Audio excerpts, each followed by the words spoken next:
명상이다라고 하는 게, 명상이라는 게 그래서 현실에서 젊은 사람들이 스트레스 받고 경쟁 사회에서 여러 다양한 문제들이 있습니다. 어른들은 뭐라고 말씀하시냐면, 아, 우리 때는 먹고 살기도 힘들었는데 뭔 먹고 살기가 편해졌는데 스트레스야 라고 말하지만, 사실 스트레스는 느끼는 거기 때문에 스트레스의 다양성이라든가 이런 것들은 지금 현대가 더 심화됐죠.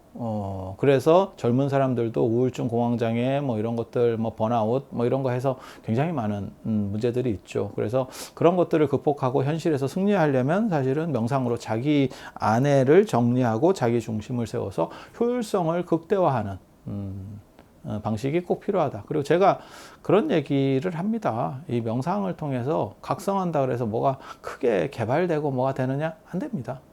정확하게 말하면 그거랑 똑같아요. 제가 이 상태로 이런 얼굴을 가지고 있는데 제가 깨달음을 얻어서 부처님이 됐어요. 그렇다고 부처님 얼굴 같이 되느냐? 안 됩니다. 그냥 이 얼굴입니다. 깨달았다 해서 키가 커지느냐? 안 커집니다. 명상이 마스터가 된다 그래서 뭐가 되느냐? 안 됩니다.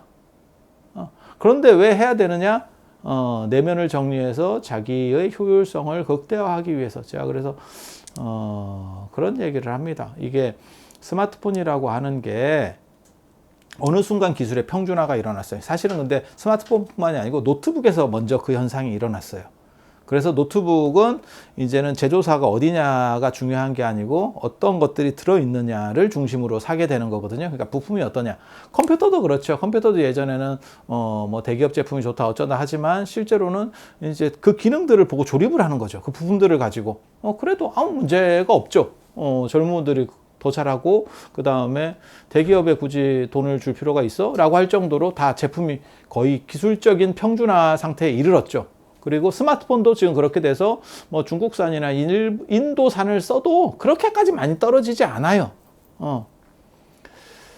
그런데 이런 상태에서 애플이 진짜 대단한 행동을 했죠. CPU를 자기들이 만들면서, 그러니까 기존에 OS만 있었던 데서 CPU까지 만들면서 이게 시너지 효과를 내니까, 그러니까 원래는 이제 삼성 같은 경우는 아시다시피 안드로이드를 갖다 쓰고 그 다음에 퀄컴의 스냅드래곤 같은 걸 쓰고 이렇게 해서 이렇게 결합시키다 보니까 그 효율성이 상대적으로 떨어질 수밖에 없죠. 내가 다 만드는 게 아니니까. 그런데 더 이상 기술 개발이 잘 안 되는 상황에서 서로 극점에 오른 상황에서 애플은 자기가 그걸 다 만드니까 그거를 하나로 조화시키는 방식을 썼죠. 그 조화만 가지고도 삼성의 기술력을 압도적으로 지금 뛰어 올라서 뭐 3년을 앞섰네, 4년을 앞서네 기술적으로 이런 얘기가 나오죠. 그래서 예전에는 감성의 애플, 기술의 삼성이라는 말이 있었지만 지금은 오히려 디자인의 삼성이라는 말이 있을 정도로 기술력으로는 처발렸다는 얘기입니다. 정확하게 말하면 그래서 삼성의 핸드폰이 몰락하는 거 아니냐라는 예상이 나올 정도로. 그런데 되게 재밌는 거죠. 그러니까 새로운 뭔가 신기술을 계속 개발해낼 수 없는 상황에서는 효율성만 극대화시켜도 앞서갈 수 있다라는 거예요. 그래서 명상을 통해서 자기 중심을 세우고 자기 안에서의 충돌들을 극복할 수 있으면, 그리고 또 저거 있고 외부적으로 들어오는 스트레스나 이런 것들에 대해서 어떻게 보면 갑옷을 하나 입고 있는 거죠.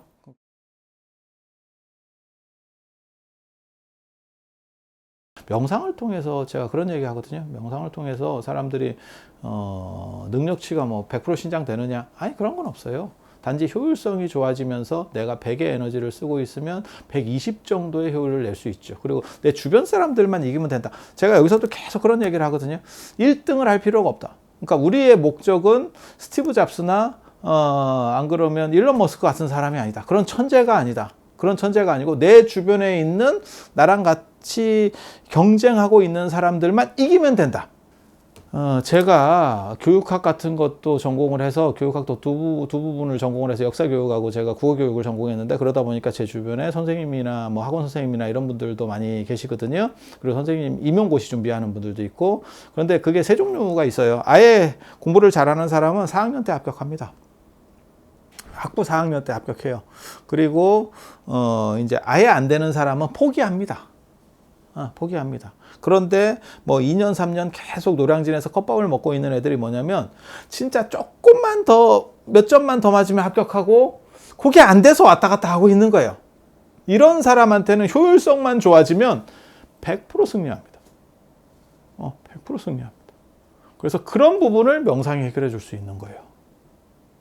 그러니까 명상은 타짜를 만들어 주지 않습니다. 단 나랑 같이 놀고 있는 사람보다 내가 조금 더 우월하게 만들어 주는 거예요. 그리고 그 정도만 돼도 삶의 만족도나 행복은 충분한 거예요. 젊은 사람들에게는 그것이 굉장히 중요하고 스트레스를 극복하고 자기를 조절해서 속칭 말하는 가성비가 훌륭해진다. 최고의 가성비를 뽑아낼 수 있다. 라고 생각을 하시면 됩니다. 그러니까 명상을 통해서 어떻게 보면 뽀샵 기능이다라고 보면 되죠. 내가 가지고 있는 걸 가지고 하는 뽀샵 기능.